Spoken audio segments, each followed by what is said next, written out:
Tell me you're more than just a highlight.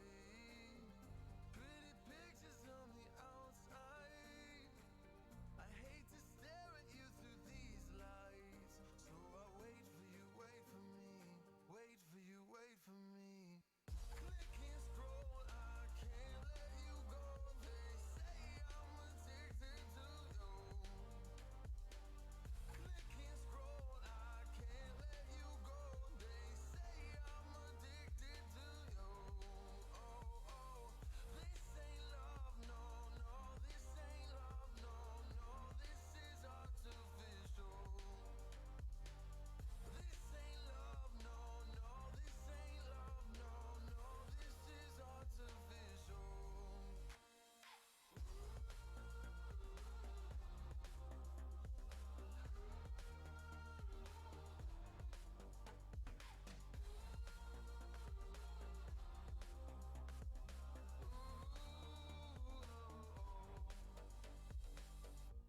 I wanna know you inside and out.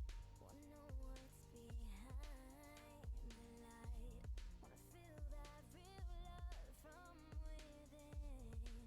Let me in. I want real love, real hearts. You're just enough to get me through. Get me through. 'Cause you're officially perfect.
into the night. I raise my hand to the fire, but it's no use, 'cause you can't stop it from shining through.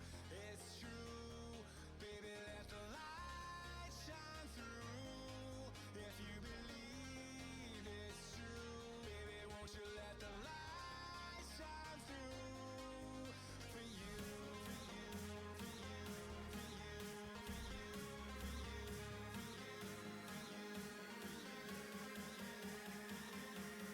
won't you let the light shine through?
Morning. Hey, good morning, Russ.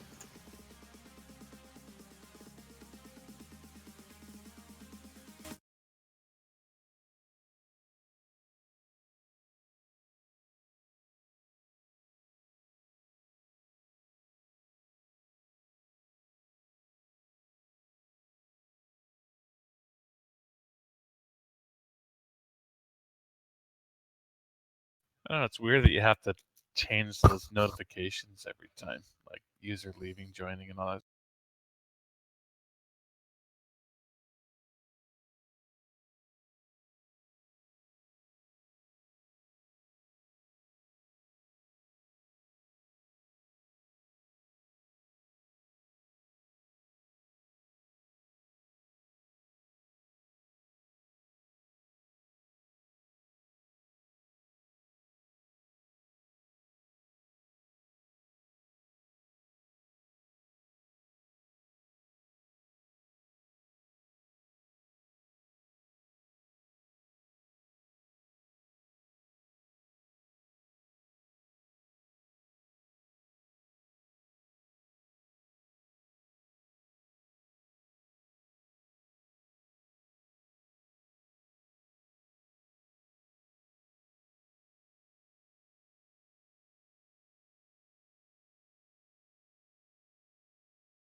I'm just gonna run into the big room there, see if Anders is sorted.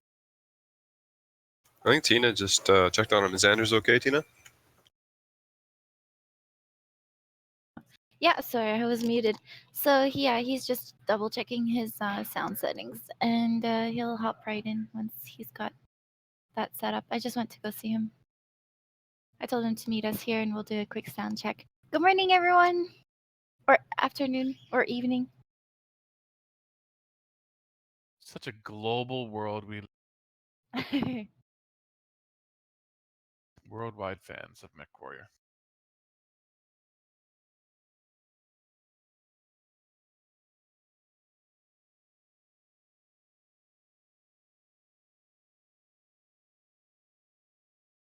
Yeah, he's online. Let me put him at the top.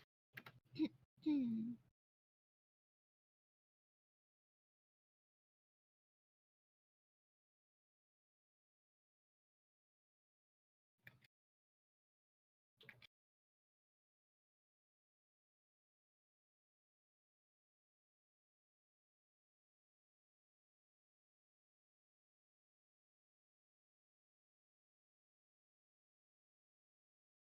Hey, Anders, I want to hear your beautiful voice.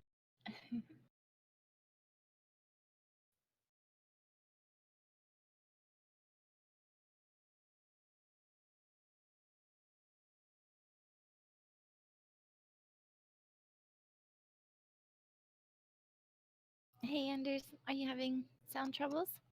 Oh, let's see if you typed in the. Nope.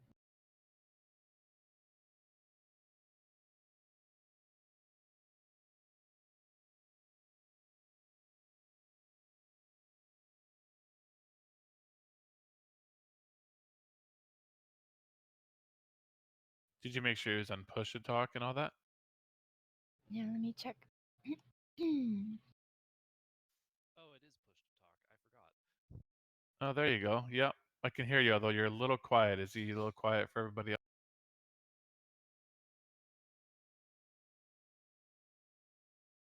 Yeah, he's really quiet for me. Are you able to up your volume somehow, Anders? Yes, looking at the microphone settings right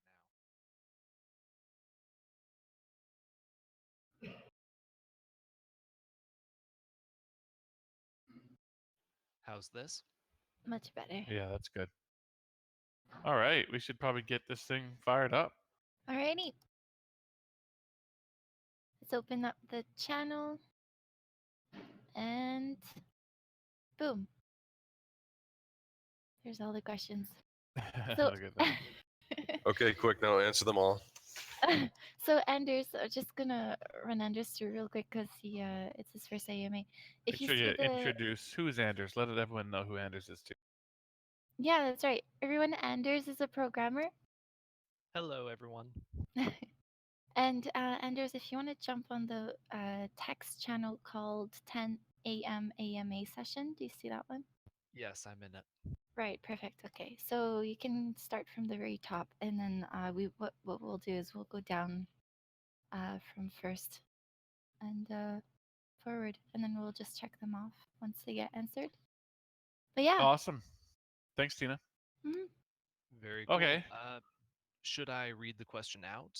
Yeah, we should try to. Maybe not. You could summarize it a little bit instead of reading everything word for word. That'll take a bit long. But um, yeah, do you want to? I mean, the first one right there, I feel like I know the answer to, which means you probably do. So let's jump. Okay, so the first question is regarding AI difficulty, and basically how will we see the AI become more threatening over the course of the campaign? Um, there are going to be a few different ways for this. Uh, in terms of the skill of an individual unit, yes, over the course of a campaign, they will become better. Units will become more accurate. They'll manage their heat more efficiently, as opposed to enemies you meet at the beginning of the game, where they're probably going to miss you much more often. They might overheat more frequently, and just in terms of the units you're going to face as well, where a lot of earlier enemies are going to be weaker fodder type units, whereas later on in the game you're going to be running into far more mechs as well as way more of these tanks and helicopters and whatever else is there. So it is based on mechs and equipment, and as you say, like better, just better units, better mechs, um, things like that. But it's not limited to that, as the question was alluding to. It's not just about making sure you face, higher tonnage mechs or something. That there is a set of skills. Is there 4 or 5 main skills? I forget the exact number. We don't have to get into the specifics. Some of those specifics could change still, but yes, there's a handful of parameters that directly relate to your pilots as well, right, Anders? Yes, there are. and they affect a whole host of things: accuracy, um, what we're calling lethality, which is how likely an enemy is to target a critically exposed component versus, say, maybe a newer pilot would not understand that, you know, this component is exposed and I should finish blowing it off. Maybe they'll spread their fire around. Whereas a more experienced enemy is going to say, hey, I see your left torso is exposed. I'm going to blow that off because I know, you have a powerful weapon in your left arm as well, and I can just really limit you and really damage you. Right. So that kind of answers the second question there as well. Just that, yeah, your employed pilots really share the same level, the same type of piloting skills. And we've mentioned this, I think, in the past, but the enemies you face will have certain skill settings, but your pilots, of course, will have certain skill settings when you hire them, but they will get better as you use them. And this is a little bit different than, say, BattleTech, which more RPG style, you go in and spend the experience. Being a real time action game, things happen in real time. So when you as they're shooting in the mission, they're getting better. And when you come back from mission, you'll see a summary of like, oh, they got a little better in piloting, a little better in this and that, and you'll see the difference and changes from the experience they got on that mission. They'll just get better in real time. But is that accurate, Anders? Anything you want to add to that? Uh, you won't necessarily see them getting better in real time, but yes, at the end of a mission, everything they've done in that mission gives them some progression towards their set of skills. So if they use their lasers a lot throughout the mission, they're going to be much better at using their lasers. If they were dodging shots all mission, their evasion rating might go up and making it even easier for them to continue to dodge.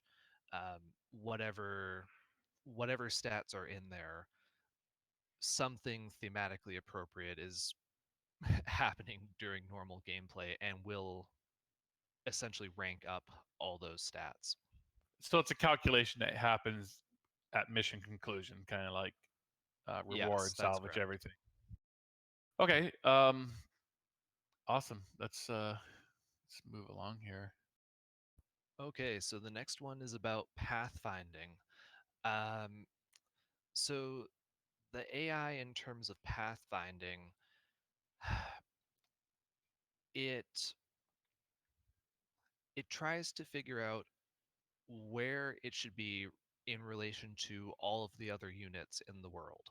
So, for instance, in a firefight, and say there are 8 mechs involved, your lance of 4 and maybe an enemy lance of 4, each individual AI unit is trying to find where's the best position for me to engage my target, to try to avoid enemies as much as possible, um, relative to their preferred combat engagement tactic.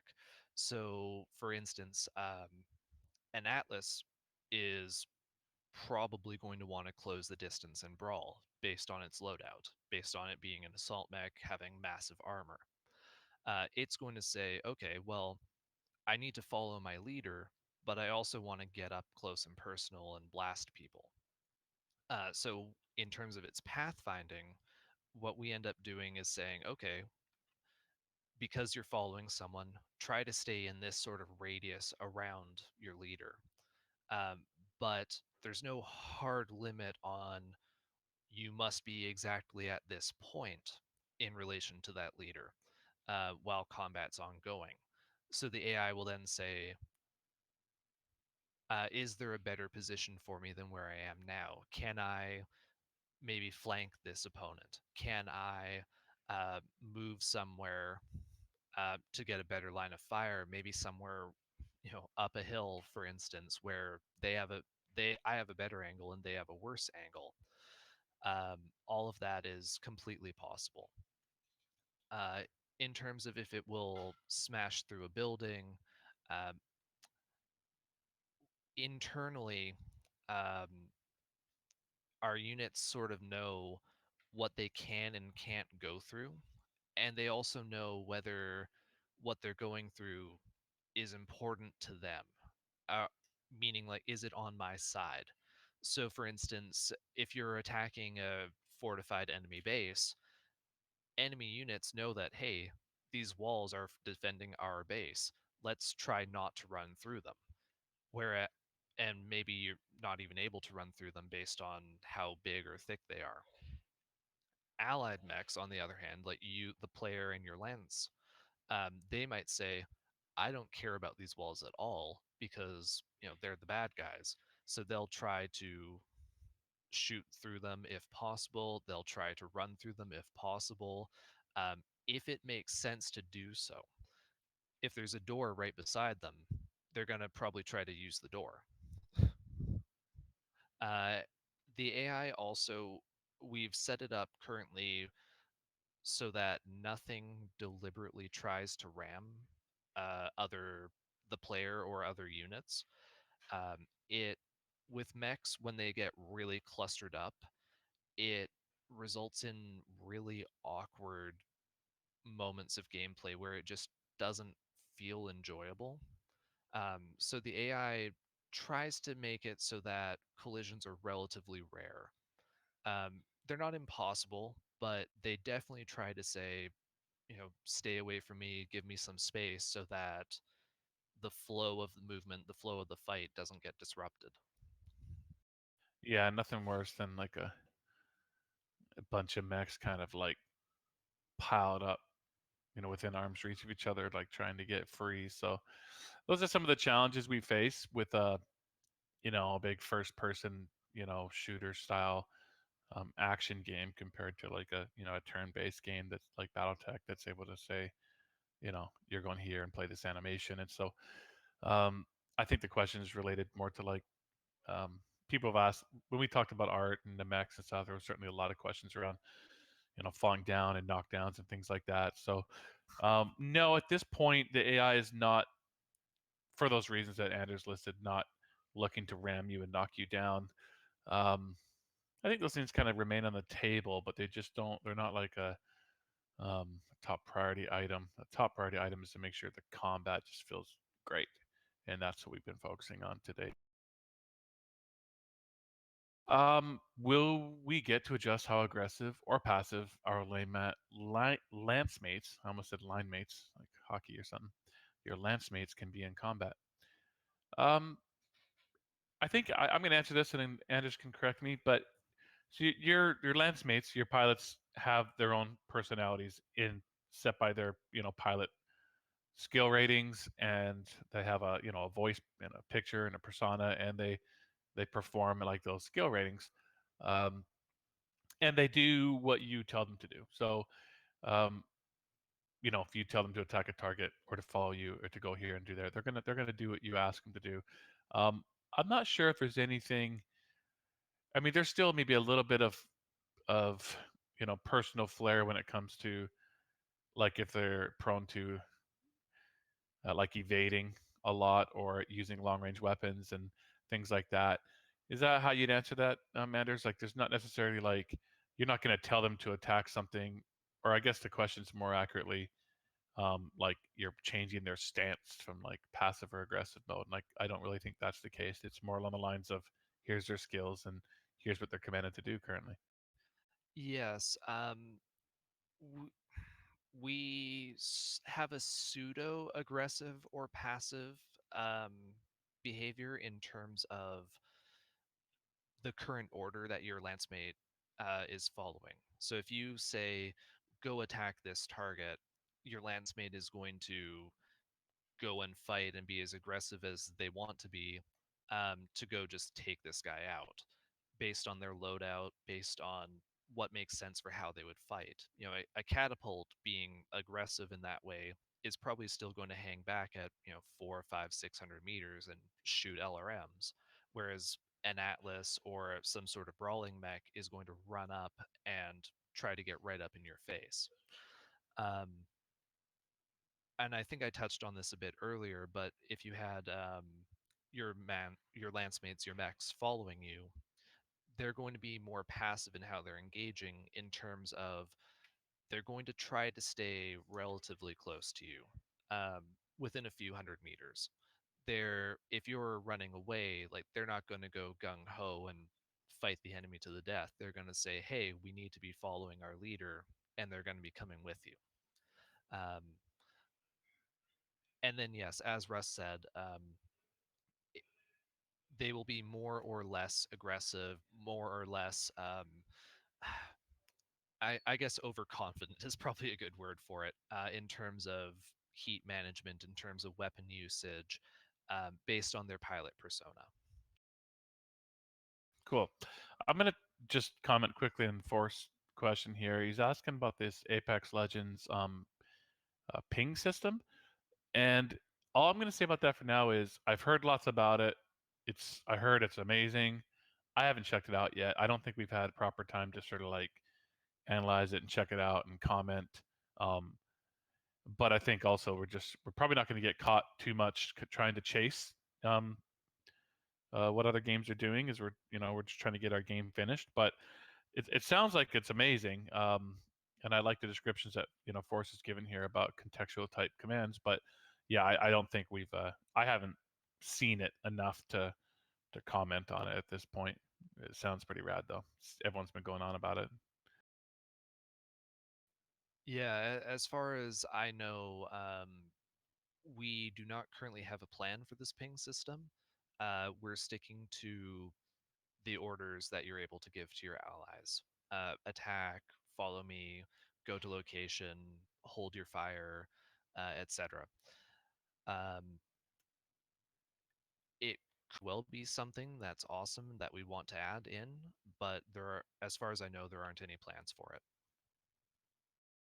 Will the AI have any sort of morale, or is that moral? Yeah, moral system. I guess sort of like making judgments about what they should be shooting and killing.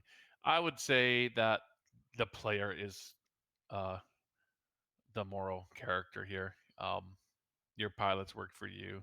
I don't think you're going to see a situation where you tell your pilots to destroy someone, and they say, no, I can't do that. It's against my beliefs or anything like that. So no, the player's making the moral decisions. I think as pilots are doing what the player wants them to do.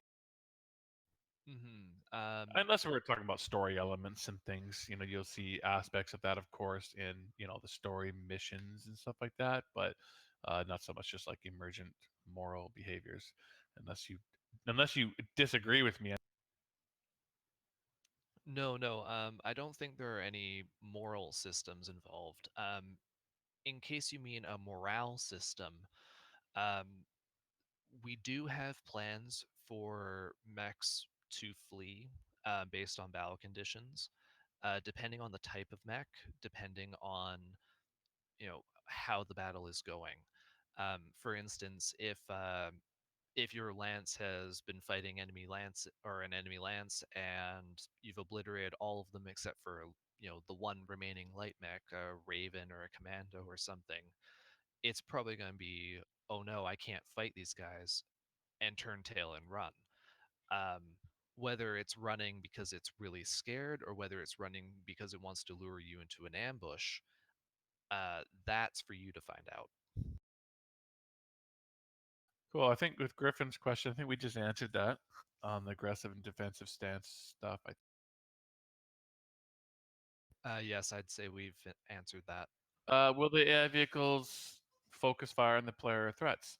Here's how I understand it, and Anders can add to it, is, well, there's an aggro system, right? And so the players aggro the AI, and I think there's situations where, certainly if you're a faster moving mech and maybe get into the middle of a handful of vehicles and you've aggroed them, they're going to all be focusing fire on you. I think it's up to you as a commander to um, maybe whether you want to focus fire or whether you want to spread your lance mates out onto various enemy targets and essentially pull aggro so that you can be dividing their attention. But it really comes down to like who is demanding the AI's attention. So there could be moments where you're being focus fired on, or you're forcing them to divide their attention.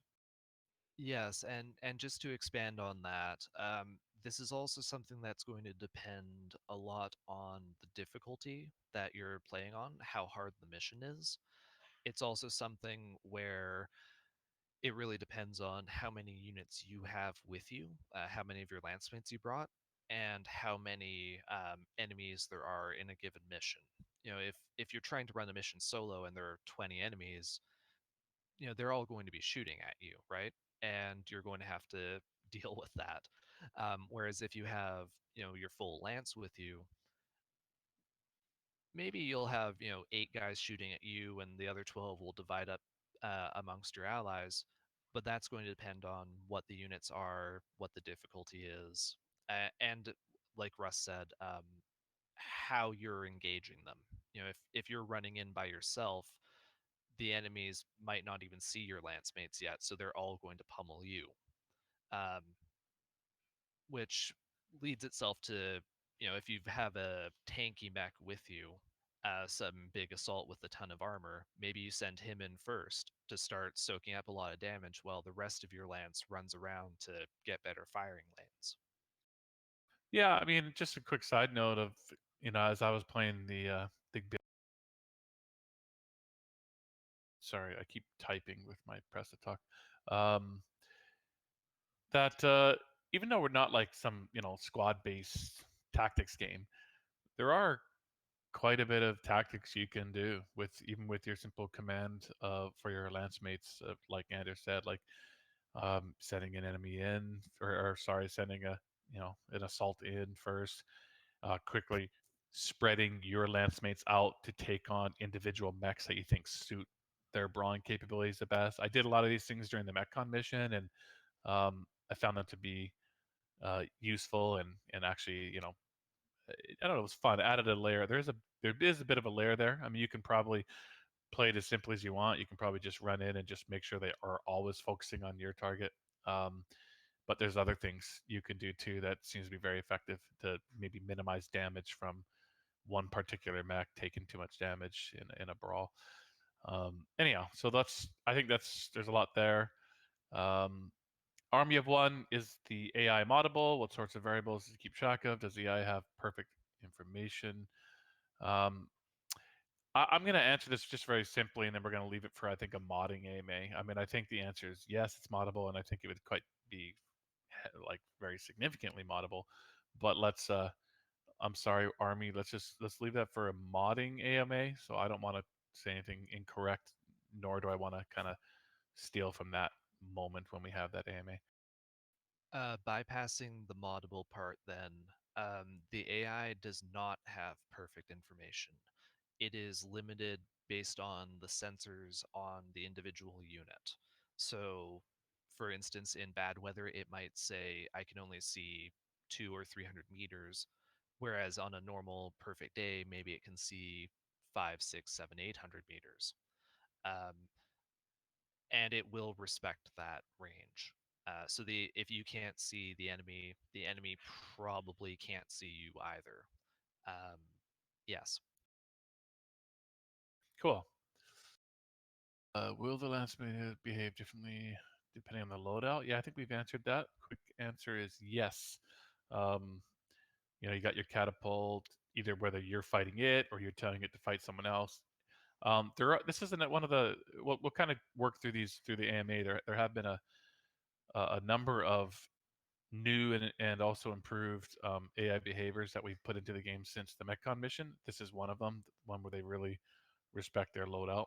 They, stay at range based on the weapon loadout. Try to keep that range as you close distance, and they're generally much more effective about using the loadout that they have. Will AI work independently, or are we expect them to work together? So the It's yes and no. Yeah, go ahead, Andrew. Okay, sorry. Yeah, like the AI will work independently and together, situationally. So in the example you're giving, if the player squad engages on one mech in a city or a base or whatever wherever you are, if there are enemies nearby, they will hear the fight going on. Essentially, the guy you've engaged on is going to be screaming, "Hey, come help me! Come help me!" And nearby units are going to hear that and come towards the fight. They're going to say, "Okay, we're not just going to let our buddy get blown up. We're going to come and try to help." Um, in terms of if they're going to flank or if they're going to bottleneck, it's really going to depend on the layout of the base. It's going to depend on just where they are in their patrol route, or if they're idle in a garrison and they're just like, "Hey, we need to get here as fast as possible." So you're going to see different situations play out depending on essentially random chance based on where the AI is in its behaviors. Ghastly. Oh, I gotta stop doing that. Um, no, I would say they won't. They will be different and better depending who you're fighting, and that's all set up in our encounter system. Certainly, pirates on the periphery will not be as skilled as First Sword of Light, as your example goes. And I'd take it a step further and say we do have like we're working on a story mission, and we do have this capability of also um, putting the mechs in um, worse condition or better condition. So we're still kind of waiting to see how much we're going to be able to use that in our system. But obviously, I think it's a pretty neat concept if you're fighting well um, well taken care of mechs versus not so well taken care of mechs. How will the AI focus targets? Will they try to target focus fire one target? Um, I would say they do based on you commanding them to. They Otherwise, it's going to be based on a number of factors of the aggro system of how threatened they are by specific AI targets. But I think you as the commander is the one that's going to specifically tell your teammates to focus fire a target. Does Yes, that sound that's correct? correct. And just to expand on to that, they your lance mates tend to prioritize threats to themselves. So if your lance runs into an encounter and there's an enemy lance MX, there are tanks, there are VTOLs, and six of them are pummeling one guy, he's going to prefer dealing with the people who are shooting him, rather than necessarily the people who are fighting you. Um, that being said, if the situation switches around, there's only say three enemies, he very well may focus fire one of these guys just because that guy's the biggest threat. No one's really attacking him, so he's free to say, who's causing the most harm to my allies. Let's go after this guy. Um, yeah, Enter, please give some specific examples of difficulty options. Can these be adjusted on the fly during a mission or can only be done from the main menu? Now, I'm going to answer this cautiously because something could change as the game is finalized, but I want to encourage you to not really think of this necessarily as difficulty sliders or picking easy, medium, hard at the front main menu. I want you to mostly think of this as I'm playing the game and as my reputation increases and as I'm taking more and more elite missions, that the AI becomes a lot more difficult. I'm not sure yet at this point if this game will really have like a play the campaign on easy mode or play the campaign in hard mode. It's more of a play the campaign and you can kind of dictate the difficulty of the game by your selection of missions and how aggressive you want to be on increasing your reputation and taking difficulty missions and more along those lines, I think. Will AI be able to armor? Sorry, did someone have a comment? Matt keeps chiming in. Shame on him. He probably is typing. Yeah, no, I'm doing the same thing as you. I'm typing. I'm actually trying to get the screenshot.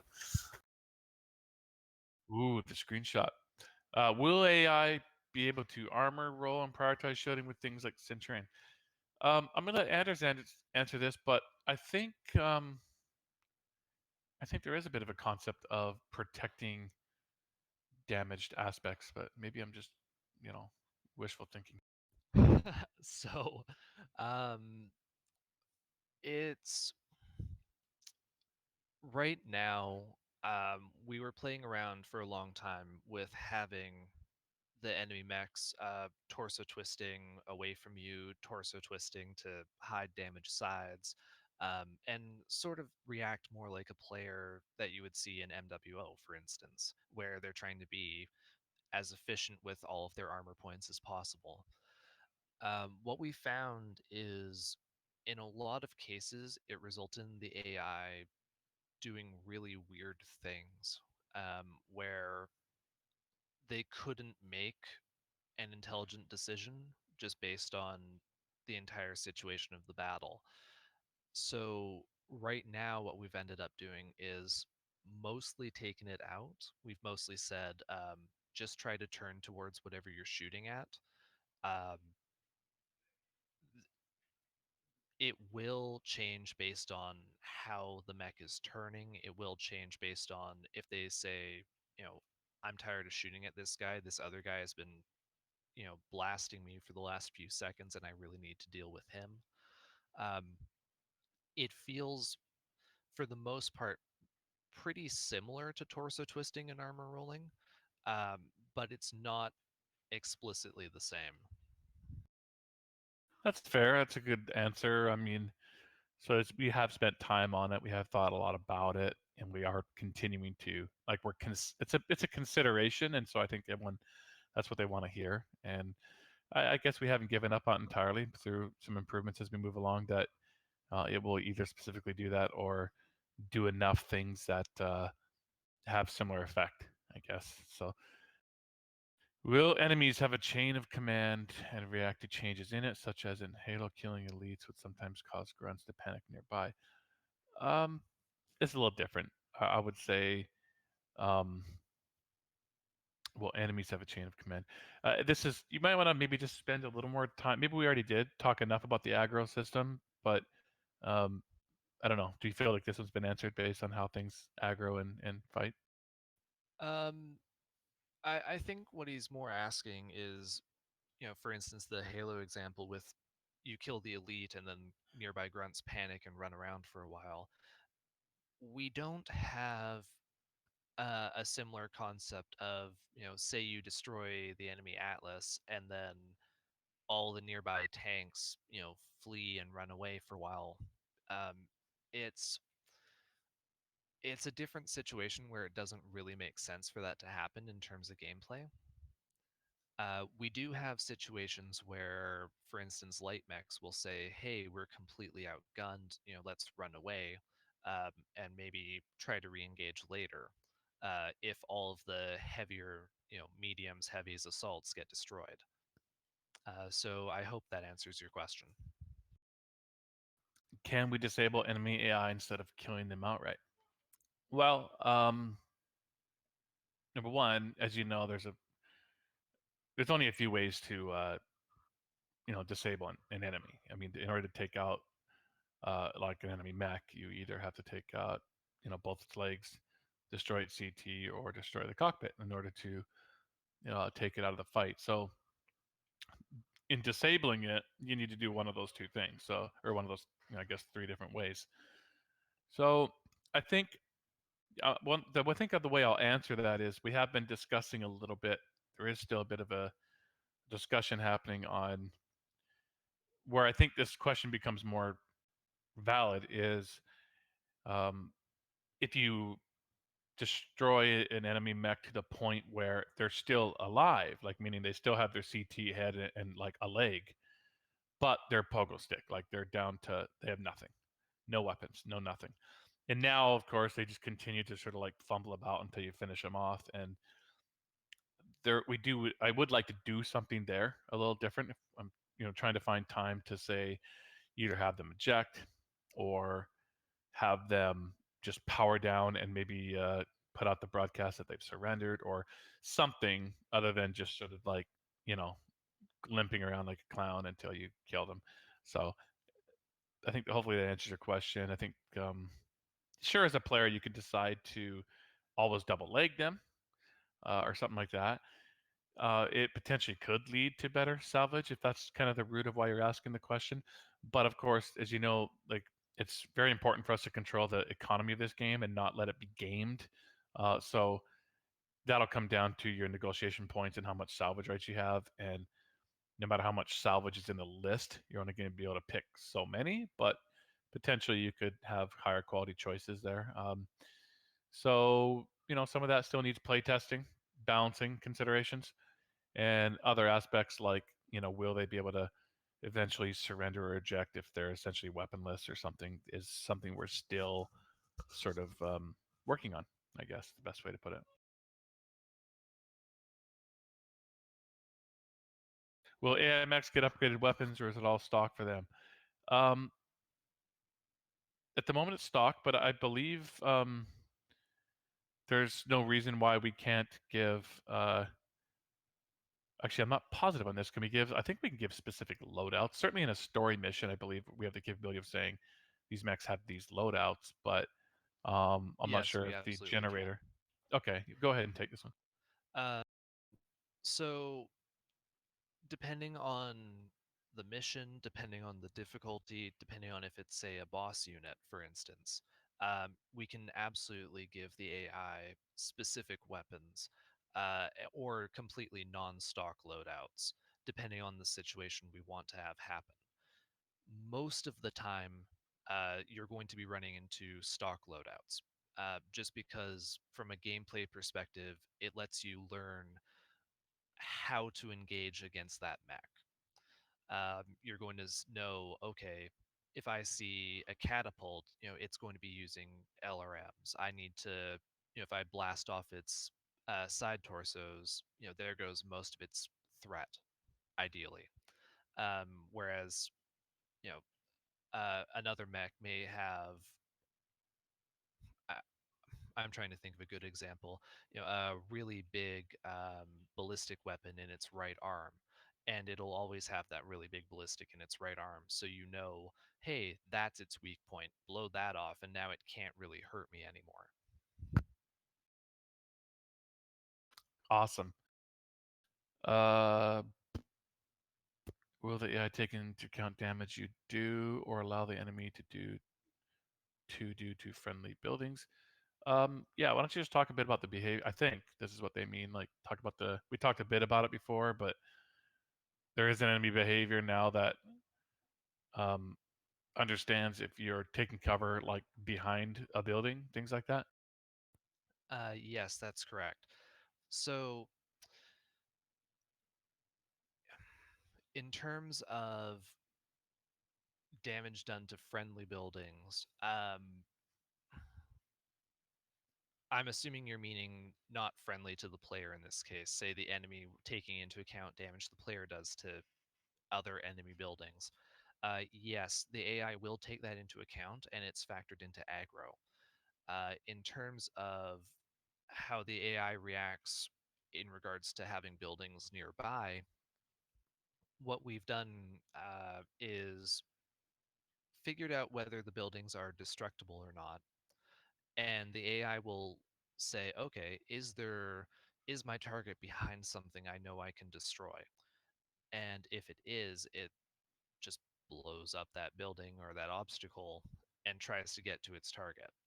Uh, if there's a wall in the way, or there are just too many things between the AI and its target, then it'll try to find a way around instead. Wonderful. How complex will the commands be compared to MechWarrior 4 if you're lance mates? Um, I don't remember exactly what MechWarrior 4 had, but I would say it's pretty much equivalent. It definitely was not a priority goal of ours to go more complex in that way, or to become more of a tactical squad-based game or something like that. We're really focused on the mech action and making that as good as possible. So honestly, it was more of a driving force design goal to not be more complex in the commands. Just make the AI and the combat as smart as we possibly can while keeping the commands relatively simple. Yes, that's exactly what we were aiming for. How will the AI react to certain builds and tactic? Example, if you have LRM support units hitting the back, will lights go after them or other smaller units? I think I think this is again like just around the aggro system, right, Anders? Like I could see a situation where I have my LRM boats in the back and I'm up front doing enough damage to hold aggro while my LRMs drop in on them. But if I'm not doing enough damage, and they may very well pull aggro back to the LRM boats, but there isn't necessarily like a behavior yet that says light mechs will ignore everything around them and run to the LRM boats, right? But I maybe suppose we could do that potentially, but that's how I see it behaving at the moment. Yes, that's correct. Pretty much everything has to do with the aggro system. If, like you were saying, if you're doing enough damage and causing enough threat to stop people from going after your LRM mechs, that's what's going to happen. However, if you're just running in there and you're not shooting anyone, you're just being a body, and your LRM mechs are raining fire down on them from a distance, most of the enemies are probably going to start ignoring you actually and just run after those LRMs. So you have to be making sure that you're actively engaged in the fight if you're going to try to draw and hold aggro.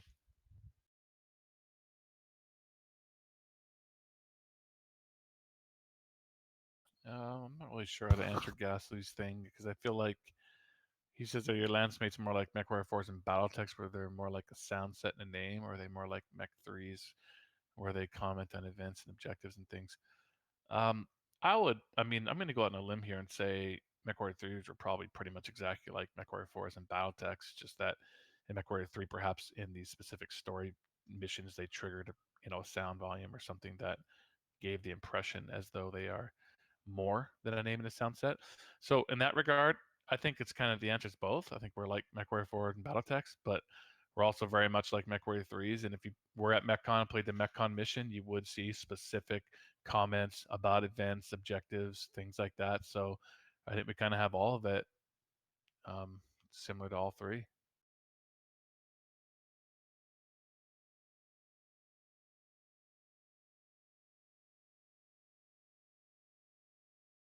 Um, Long question. Will the game make changes for following missions when players make wrongful decisions, like basically destroying too many civilian buildings and such? Um, if it's part of the mission objectives. So I don't think this is some dynamic aspect where it's like the mission objectives have nothing to do with any of that stuff. But if you happen to destroy too much civilian stuff, then it'll just decide that you failed regardless. I think we keep this um, about the mission objectives. And if the mission objectives, kind of like in the MechCon mission, is to save the farms or not let too many of them be destroyed, then you can fail if too many of them destroyed. That does include your damage as well. Like in that mission in particular, um, you stop them from destroying um, too many. But if you're nonchalant and end up walking through the last farm on your way through, and you'd fail the objective because you destroyed it. It got destroyed. So I think it's all about the mission objectives specifically, rather than just sort of some overarching behavior tree.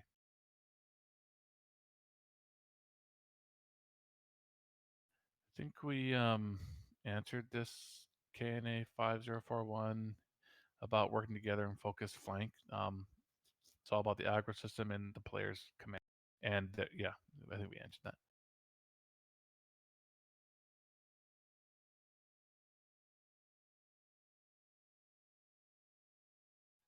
So, in terms of retaliation AI, that is, if you're firing on your landsmates and they get pissed off and start shooting back at you, that's something where you're going to have to just try it and find out, see what happens.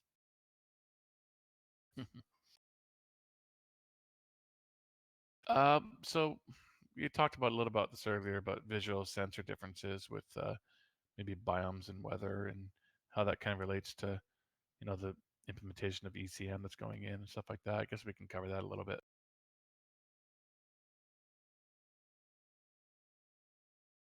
Do you want to go over that one a Yeah, little bit again? sure, Okay. sure. Sorry.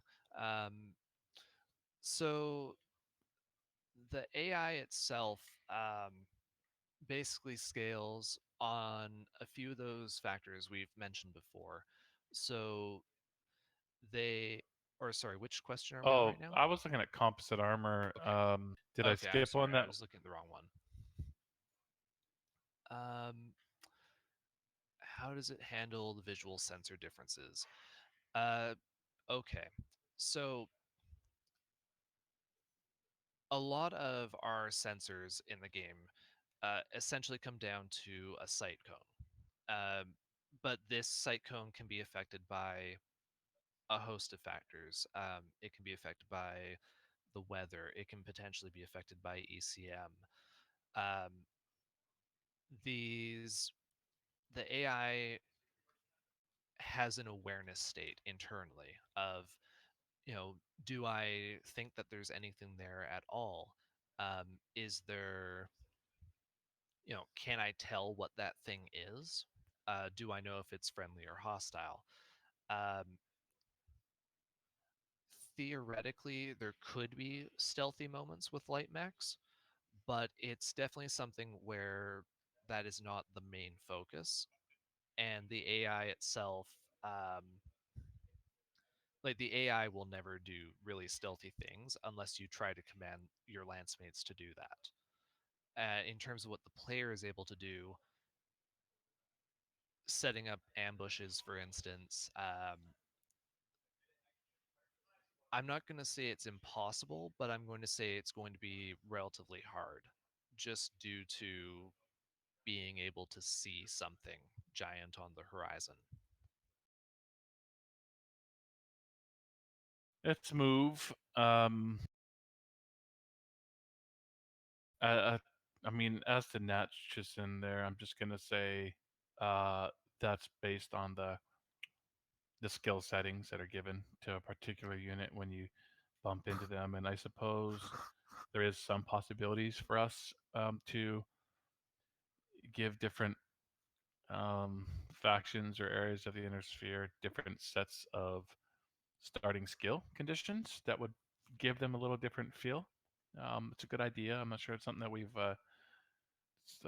locked in to do at this point. I think it's been more about just as you get more reputation, more elite, and then they get higher skills. But I'm not sure if that system would be flexible enough to, you know, say provide two equally um, competitive or smart systems, but have them behave differently. So it's an interesting question, though. But that's all I can say on that for now. Automatic experience gain. So, in terms of how the automatic experience gain happens, it's not something where, as far as I know, it's directly tied to kills or the kill shot. Every time if you've played the game FTL, it's more like that. Like anytime you do something, you're getting more experience with it. So every time you're firing a weapon and you hit the enemy, you're going to get a bit of experience for that skill with with that weapon or just with your gunnery skill in general. Every time you dodge a shot, you're going to get a little bit of evasion skill. Um, so it's not something where you would have to micromanage. Um, you know, this or this pilot must get the last hit on 10 enemies before he levels up. That's something, I mean, if you want to as a player sit there and let your allies, farm damage on something for half an hour, like go for it, right? But you don't have to do that at all. Just normal gameplay will bring them up at a reasonable pace. Um, is vehicle infantry VTOL AI more simple than mech AI? And if so, is it possible to transpose the mech AI into vehicles to make them more potent? I think it is more simple, but I don't really think it's like a beneficial thing to just think, well, take the time to put the mecha on them so they're better. Um, I don't know. Thoughts on that, Enders? It absolutely is simpler compared to Mech AI. It's also not something that makes a lot of sense to transpose onto most of the vehicles, just due to how they move, how durable they are, and the relative lack of weapons that they have. Most of these enemies have one or two kinds of weapons on them. Some have a few more, but they're very limited in what they're actually able to do. And they're not designed to be a, you know, this is the most interesting part of the game. They're there to add flavor to it. They're there to make the engagement more interesting. They're there to make you have to focus on them in terms of, if there are 10 enemy tanks and a few helicopters and two mechs, the mechs are going to be the most interesting one on one fight. But if you completely ignore all of the tanks and the helicopters and everything else that's around you, they're going to do a lot of damage to you over time. And you have to respect that. Yeah, I think that the message here is that I don't think that they'll be in a situation where you're finding the vehicle AI lacking. Like, there's probably still some things we can do to make them a little better as we, close out the game and continue to finalize the game. But I think it'll be, an appropriate amount of AI intelligence for, the vehicles. Yeah, someone, I think Tina just marked it off. There was one we'd skip, but I thought we'd answered it already. Around the answer is yes to them being different skill levels for pilots or for pirates or who you're fighting on. So yes, we answered that one. Can AI utilize jump jets for navigation yet? Um, I'm going to answer this, then let Anders answer it properly. Uh, I've talked to Neiman about this and talked to these guys a bit about it. They do use jump jets. I think we do hope that we're going to be able to put more in. It's more of a challenge for us to go really far with, say, having them jump up on top of buildings and things that use it as sniping positions and stuff, because those sort of decision making processes are very complex and probably requires even like hand placement of nav meshes on top of the buildings, or even like jump nodes on top of the buildings, and all things that are possible, but it's a little more complex, and we're not sure how far we can go down that road for initial release.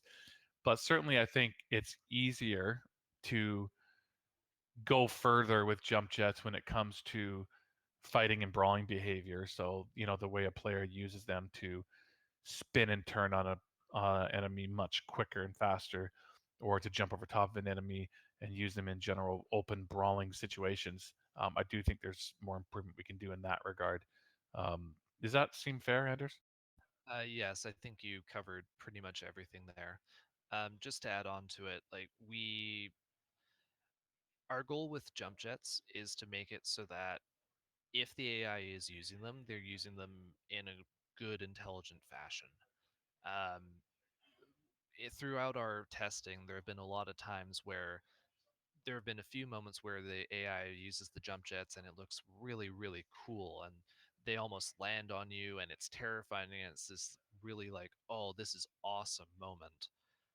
But then they'll turn around and they'll just jump randomly in the middle of a firefight, or try to get near a building and jump onto it, jump off, and it's like, well, why are they doing this, right? Um, so we are trying to find a way where they don't do the really dumb stuff with the jump jets, because as soon as that happens, no one's having a good time anymore. Yeah, that's a good answer there. I'm gonna really quickly tip this Galarg one, this Shadow of Mordor thing. Yeah, we actually have one designer in the office who's talked about this right from the get-go. It's a cool concept, but um, we're basically mission based, and you're failing or succeeding. There's very little opportunity for this beyond the story missions. So certainly you could increase the skill set of an enemy in further encounters and make this happen. It's just I don't know if it makes sense for the missions. It'd probably be less about a particular enemy and more about a particular faction you're fighting against as reputation level increases. But I think that's all I can say about that for now. I understand the question, I believe, and it probably pertains more to our story missions though than say like the generated missions. Will there be Easter egg responses? I don't even know how to answer that one. Uh, that's going to be something more up to designers, I think. Crafting the feel like it's more of a scripted response to an event in gameplay than specifically an AI thing directly. It could absolutely happen, but it's also something where it's really non-essential. So it would be something where we'd add it in if we had the time towards the end of the project. Is there pilot attributes shown on pilot profiles hiring hall that will define AI behavior or influence it? I would say yes. That's where you see all their skill settings and such as you're hiring. How granular is decision making of the AI, more specifically in combat? That's a really broad question that we've probably answered in various questions. I don't know if there's anything you want to add to that one, Anders. Um, I think we've covered most of how the AI makes its decisions and the factors involved in it. If there's anything specific you'd like to know, you could ask again in the later AMA, and we might be able to get to it. If the player damages a specific component too often during missions with the enemy, I try to reinforce that component and max over the course of the campaign. Um, I don't think so. That's um, no. I don't think it's going to be remembering that you love blowing off right arms. Therefore, do something about that in future missions.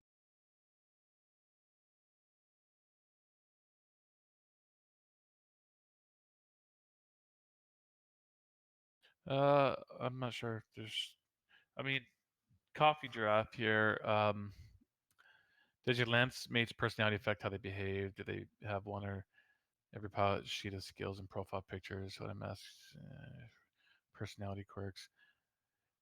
It's much more along the lines of skills and profile pictures, and a particular voice, and they behave in that way, and you give them commands. No, it's not going to go to some level where there's a guy who's like a known coward or something like that. I mean, at least certainly not. It's not in our initial plans. I know it sounds pretty cool. You could think of some really cool things, but if we had another year, maybe. You bring vehicles. I think the answer we've given this a few times is you're probably not going to bring them. Like they're not going to come right out of the dropship with you. But there's going to be plenty of cases, probably certainly in story missions and in others, where you get to control vehicles, or they'll be a part of your friendly group. You saw that in the MechCon mission where you had a set of turrets and friendly vehicles that were a part of your team. Um, I don't think we're going to get to the point where you're giving them commands. We haven't totally ruled it out yet, but your commands are for your lance mates, and there'll be friendly AI in the vicinity helping. That's generally how we're probably approaching that. Again, another one on difficulty. The game knows. How does the game know when to scale up, down, on difficulty? It's simply this is about your reputation level in the missions you take. It's that simple. It's like if you're a super elite mercenary unit and you take the super elite mission, it's super elite difficulty level, and there's nothing about your sucking in that mission that's gonna like make them play easier. You took the mission, your reputation level said you were ready for it, and if you get your ass handed to you, you're gonna lose your ass on the contract. What about bosses in the game? Yeah, there is. This is primarily reserved for the story missions, though, at this point. Um, it's certainly possible for our generation system to do stuff like this, but I guess I would view that as a little more of a stretch goal. Um, but the hopefully if MechWarrior 5 is successful, there'll be plenty of hopefully patches and DLCs and expansion packs and improvements to the generation system. I'm not ruling it out for the initial game, but primarily I would say at the very least this is kind of reserved for the story missions, and not the generation system. But the answer is yes, there'll be bosses in the game. Can we use those tactics, such as a unit calling for help, to draw the enemy into your own ambush, or use it as a ruse? Uh, I'm sure you can find a way to do both of those things. Um, the game, in terms of how you engage with it, is relatively open ended, and the systems are designed to be something where the player can understand what's going on. And if you can find a way to exploit that to make the encounter, and set up an ambush, or whatever, draw enemies out of the battle so that they're off chasing a light mech of yours while the rest of your lance goes in and has an easier time with the objective. If you can make that happen, that's awesome, and it should be possible to have it occur. But so we started a couple minutes late and we're a couple minutes over, so I think we're just gonna take like one or two more. Um, will this AI work carry over into MWO? No. I would suggest that ship has sailed. Never say never, but almost never. I think you'd be looking at future sequels to MechWarrior Online for that stuff now. It's it's just going back to that CryEngine 3 level of technology and trying to create an AI system like we've done here. It would be colossal and just well beyond the scope for the age of the product and the technology. I want to answer this escort mission, will the escorts react? Blah blah blah. So the point is, I mean, there's a good chance you may not even see an escort mission in MechWarrior 5, and I think it's fair to say that we're scared because escort missions generally suck, and not just escort mode in MechWarrior 9, but most games. Honestly, even the only ones I was frustrated with in BattleTech were the escort ones. So I don't know. We're just saying, why blow our brains out? Why spend time and resources on it if we have better ideas and better mission ideas? So we're focusing on what we feel are better mission types. I don't know if we'll find time to make escort missions, and I don't think anyone's going to lose sleep over it. Can AI adapt to targets in cover? We answered this a few times. Yes, they can. They will know you're in cover. If it's indestructible, they'll have to path around to you. If it's destructible stuff, they may decide to blow that cover out from next to you. No aero tech um, in the Mech 5.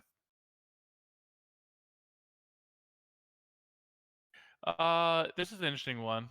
Will the AI ace pilots have more dangerous mech loadouts? I think the answer is yes. Like we've talked about it before, we can do this, and I think we certainly will be doing it in the story missions and the named pilots and like the boss pilots. And I think it's quite obvious that in the very late stages of elite reputation levels that there's going to be more and more of the quote unquote like quirked up weapons and like advanced manufacturers and just better equipment showing up in the battlefield, and it's going to show up in the battlefield in the form of the mechs and therefore show up in your salvage more frequently. So yeah, I think the loadouts will become more dangerous as you move along through reputation as well.